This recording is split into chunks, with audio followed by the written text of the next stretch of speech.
Hello, everyone. Have you ever felt it? That hollow echo in a room that was once filled with laughter, the chilling silence on a phone that used to ring with friendly voices. It is the unique, gut-wrenching pain of being let down, not by an enemy you expected it from, but by the very people who were supposed to be your foundation, your friends, your family, your allies, when the whole world you built, the one you trusted, suddenly decides you are no longer a part. But what do you do when the pillars crumble? What happens when the support system orchestrates your downfall? Most would tell you to find new friends, to rebuild, to prove them wrong. But what if that's not the first step? What if the real secret, the most profound source of strength, is found not in rebuilding your world, but in surviving its complete and utter collapse? What if the moment you are truly, terrifyingly alone is the exact... There is an ancient secret, a five-word phrase whispered throughout millennia, not in the halls of power or in the cheers of a crowd, but in the desolate silence of abandonment. It's a code, a divine failsafe, reserved for the souls who have hit rock bottom. And today, we are going to uncover it, not through a sermon, but through the blood, sweat, and tears of those who heard it when they had nothing left to lose. We will walk with a king who was hunted by his own son, a prophet who begged for death after his greatest victory, and a righteous man who became a symbol of suffering. Their stories are not just ancient history, they are a roadmap for anyone who has ever felt forsaken, and by the end of our journey, you will hold the key that they were given, 5 simple words that can give you the strength to stand up, even when you are the only one left standing. The story begins. A man is walking, but he is not just a man. He is a king, or at least he was. King David, the giant slayer, the poet, warrior, the man after God's own heart. His name was a synonym for victory. His city, Jerusalem, was the center of the world, and now he is fleeing it barefoot and weeping, his head covered in shame. The world hasn't just let him down, it has violently, and the architect of this coup, the new king sitting on his throne, is not some foreign invader or a jealous rival. It is his son, Absalom, the son he loved, the son whose beautiful hair was the talk of the kingdom. That same son now hunts him like a dog. Imagine that. The child you raised, whose first steps you witnessed, now measures the steps to your grave. As David escapes, his world shrinks with every... The cheers of the crowd have been replaced by a deafening silence from his supporters and the loud, vicious curses of his enemies. A man named Shimei runs along the ridge, throwing stones and dust at the fallen king. He screams curses, calling David a man of blood, a worthless fellow. And David's guards, his mighty men, loyal to a fault, ask for permission to end the man's life. Why should this dead dog curse my lord the king? Let me go over and take off his head. It's a tempting offer, a flash of the old power, a moment of retribution. But David is a broken man. He looks at the cursing man, at the dust clouding his tear-filled eyes, and he says, "Leave him alone and let him curse, for the Lord has told him to. It may be that the Lord will look on my affliction and repay." In that moment, David isn't a king. He is a man grappling with a terrifying thought.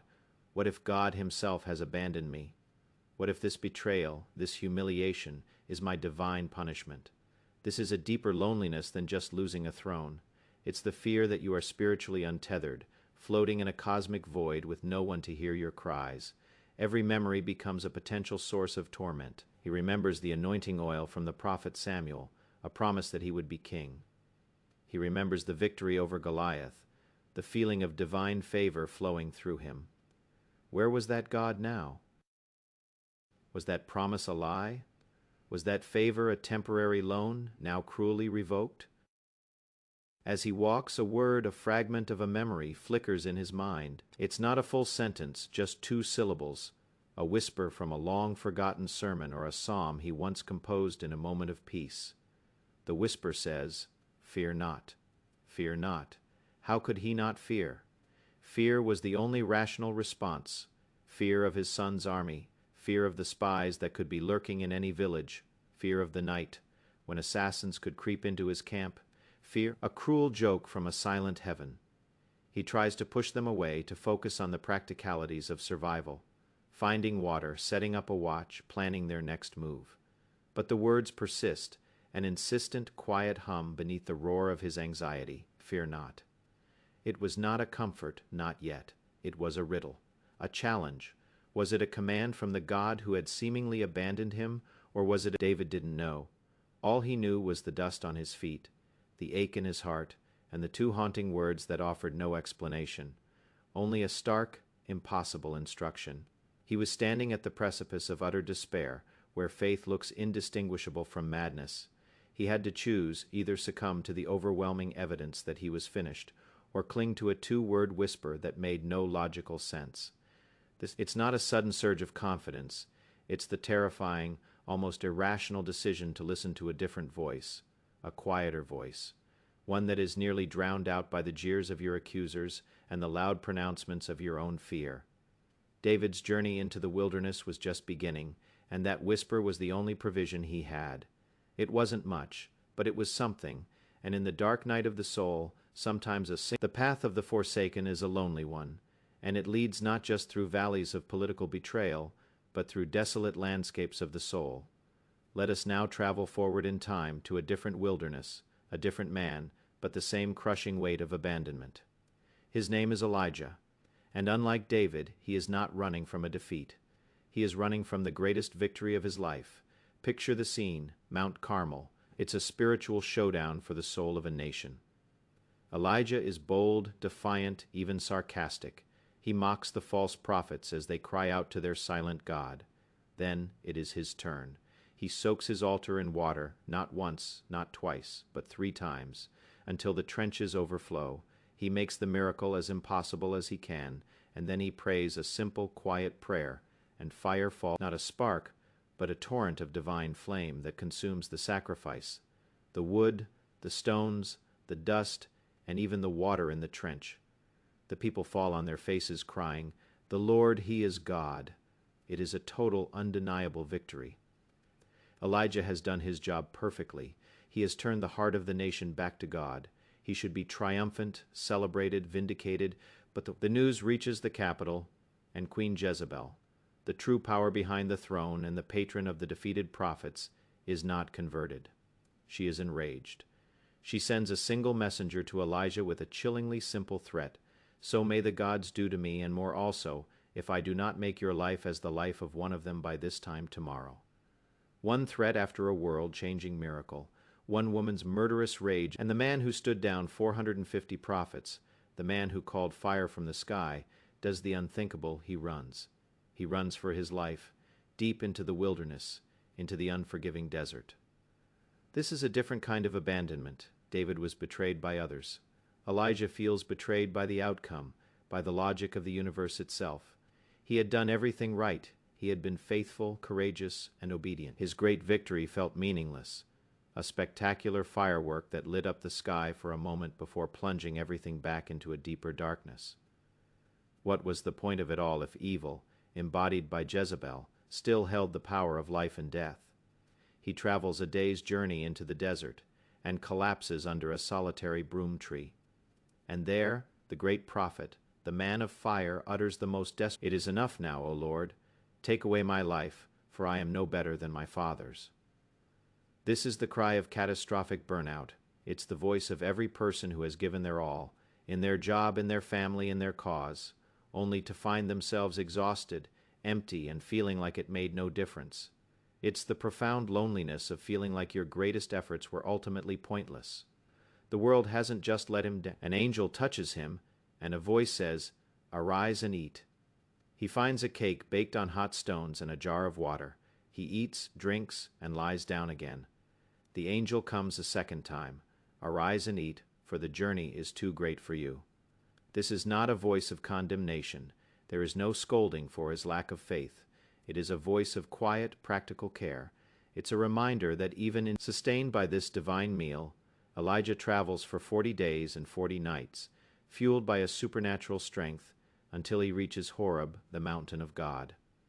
He is retracing the steps of Moses, going back to the source, to the place where God revealed his law.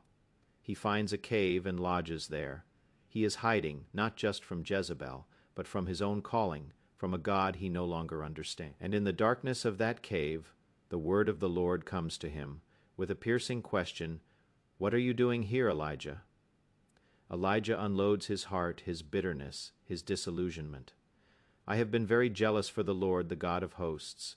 For the people of Israel have forsaken your covenant, thrown down your altars, and killed your prophets with the sword. And I, even I only, am left, and they seek my... It is the ultimate statement of loneliness. I only am left. He feels like the last good man in a world gone mad in that cave. The memory of that ancient word whisper returns, but now it's followed by two more. The voice in his soul is clearer, fear not, for I am. For I am, it's not a full thought yet, but it's more than before. It's no longer just a command, it's a statement of being, for I am. The God of miracles who allows evil to reign, who is this? I am. God tells him to go and stand on the mountain, for the Lord is about to pass by. What happens next is one of the most profound revelations in all of Scripture. A great and strong wind tears the mountains apart and breaks the rocks in pieces. But the Lord was not in the wind, after the wind, an earthquake. But the Lord was not in the earthquake. The wind, the earthquake, the fire, these are the very symbols of the power Elijah has wielded. This is the God he thought he knew, the God of spectacular, overwhelming force. But God is not in them. After the fire there was a sound. The Hebrew is difficult to translate. Some say a still, small voice. Others, a gentle whisper, or the sound of sheer silence. He wraps his face in his cloak, for he is standing on holy ground, and goes to the entrance of the cave. The presence of God was not in the dramatic world, shaking power. It was in the quiet, intimate, and personal whisper. The phrase in his soul becomes a little clearer. Fear not, for I am. It wasn't a promise of overwhelming victory in the way he expected. It was a promise of a different kind of presence. A presence that meets you not in the thunder of your success, but in the silence of your perceived failure. It was a presence that could sustain you when the world's applause faded and the threats of your enemies grew loud. Elijah's healing didn't come from an army sent to protect him, or a lightning bolt to strike Jezebel down. It came from a whisper that recalibrated his understanding of God's presence and his own purpose. God then gives him a new mission, tells him to anoint new kings and a new prophet to succeed him, and he delivers one final crucial piece of information, a direct answer to Elijah's cry of loneliness. Yet I will leave 7,000 in Israel, all the knees that have not bowed to Baal. You are not alone, Elijah. Your perception of reality is incomplete. You feel isolated, but there is a hidden remnant, a quiet network of... This is the strength offered to the burnt out, to the disillusioned. It is the realization that God's presence is often found in the quiet, not the spectacular, and that our feelings of isolation, however real, do not reflect the whole truth. If you've ever felt that kind of exhaustion, that feeling that your best efforts have gone unnoticed, that you are the only one left fighting the good fight, hit that like button to let us know we're not alone. And be sure to subscribe, because the final piece of this 5-word puzzle is the most powerful of all, and it is revealed in the story of a man who endured more than a king on the run or a prophet in a cave. He endured the very silence of God. Our journey now takes us to a land of dust and ashes, to a man whose name has become synonymous with suffering. Job, his story is different. He is not betrayed by a rebellious son, or he is seemingly betrayed by the very structure of the cosmos, by the God he has faithfully served his entire life. The story opens with a scene in the heavenly realms. God boasts of Job's righteousness, and the accuser, Satan, scoffs. He claims Job is only faithful because God has blessed him. Does Job fear God for no reason? Have you not put a hedge around him and his house and all that he has on every side? The accuser's challenge is simple. Take away the blessings, and Job's faith will crumble.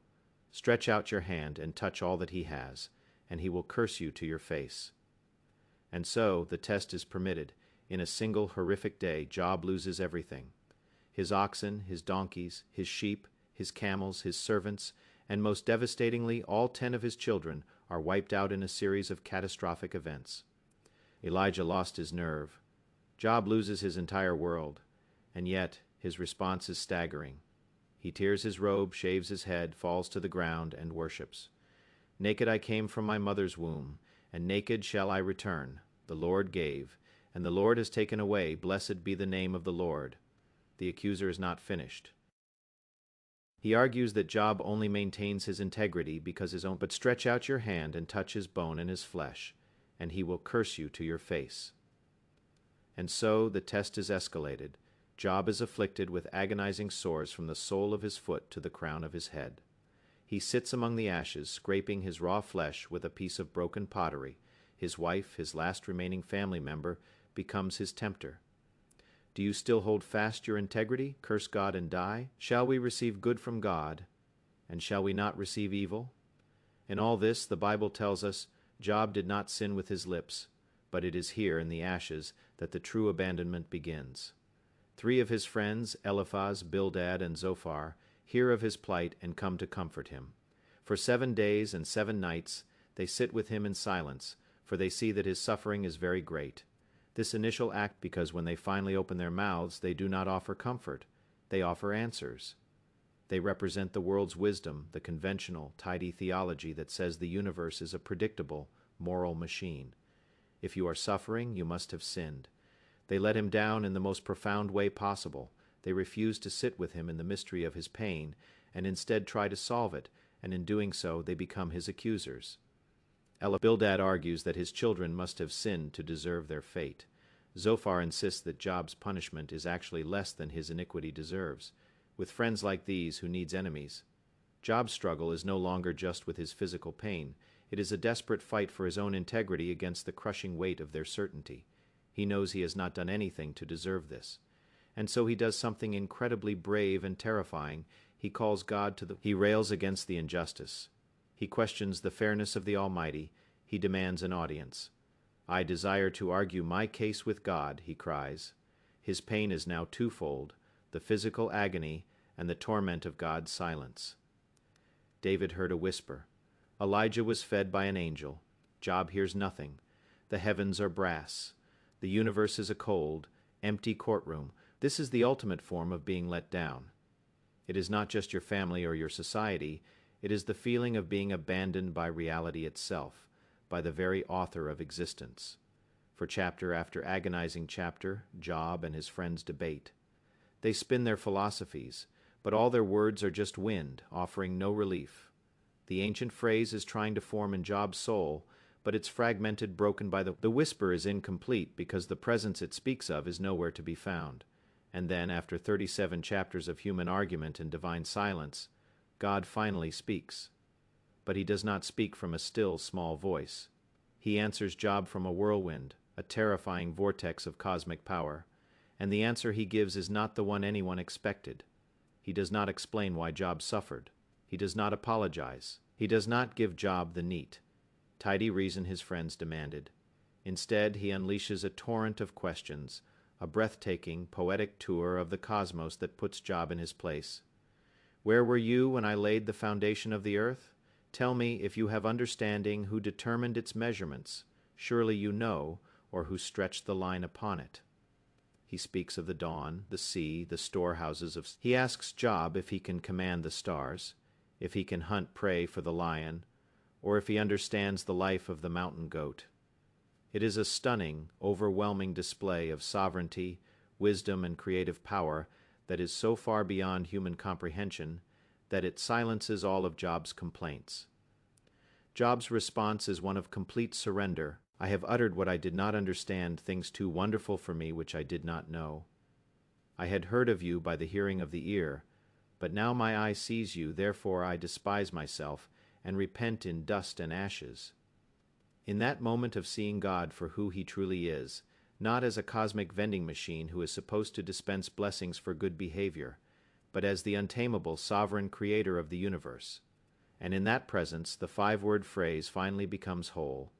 The whisper that haunted David, the partial message that comforted Elijah, is now delivered in its fullness from the heart of the whirlwind. Fear not, for I am with you. That is the final missing piece. With you. The 3 stories click into place. David, fleeing his son, was commanded not to fear. Elijah, collapsing in burnout, was reminded of the reality. But Job, in the deepest pit of suffering and silence, receives the ultimate revelation. The purpose of it all is not the absence of trouble, but the presence of God within it. I am with you. The strength to stand up when the world lets you down doesn't come from getting your kingdom back, as David eventually did. It doesn't come from seeing your enemies defeated, as Elijah might have hoped. It doesn't even, the strength comes from the profound, unshakable realization that you are not, and have never been. Alone, the presence of the Creator of the cosmos is with you in the dust, in the ashes, in the cave, and on the lonely road of exile. That presence is the anchor. That presence is the power. That is the secret that changes everything. So let's put it all together. The journey is complete. We've walked the dusty road of betrayal with David. We've sifted through the ashes of devastation with Job. Each of them was brought to a place where every human support, every worldly success, and every logical explanation completely failed. They were stripped bare of everything they thought they could rely on, and in that terrifying empty space, they discovered a strength that was not their own.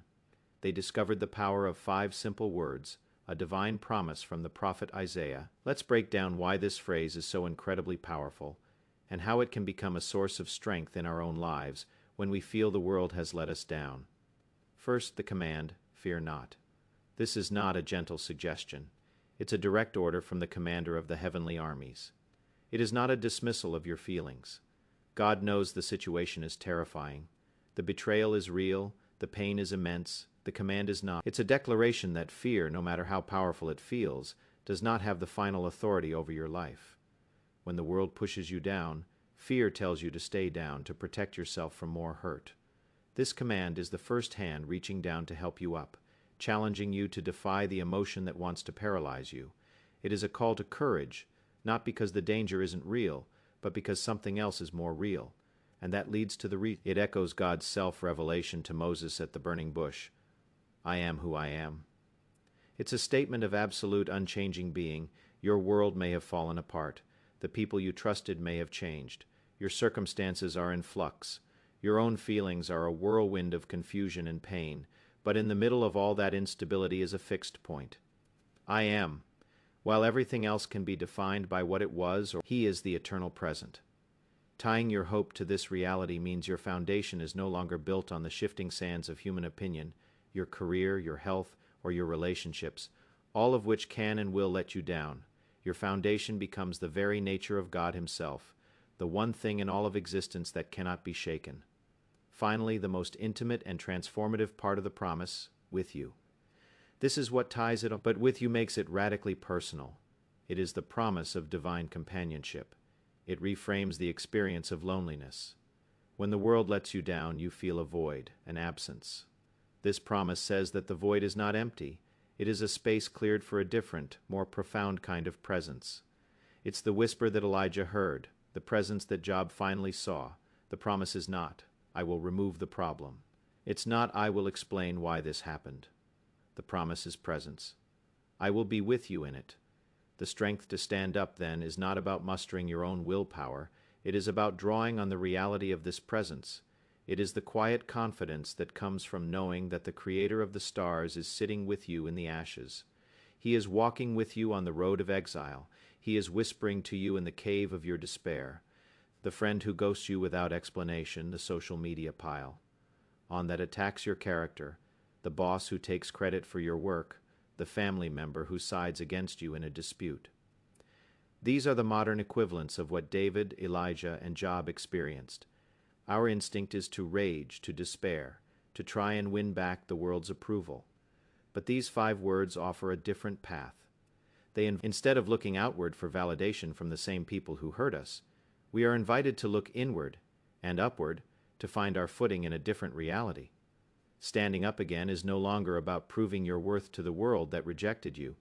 It's about living out of the infinite worth you already have because the I Am is with you. This is not a magic spell. Saying these words won't instantly make the pain go away. It is a paradigm. It is learning to anchor your soul to this promise, especially when every feeling and circumstance screams the opposite. It's remembering David and choosing to listen to the whisper of faith over the shouts of your enemies. It's remembering Elijah and seeking God in the quiet moments, not just the spectacular ones. It's remembering Job and trusting in God's presence even when you lack an explanation for your pain. The whole world, people are fallible, systems are broken, life is fragile, but the great secret, the enduring hope, is that the moment of ultimate abandonment can be the doorway to ultimate companionship. The moment the world pushes you to the ground is your invitation to discover the one who has been with you all along, ready to give you the strength to stand back up. Fear not, for I am with you. Hold on to those words, let them sink deeper than the hurt, let them be the foundation upon which you rebuild. Not the broken world you lost, but a new life founded on a promise that can never be broken. That is all for today's video. If this story resonated with you, if you've ever needed to hear these words, please subscribe, like it, and support us. Share this with someone who might be feeling alone today. Thank you for watching, and see you next time.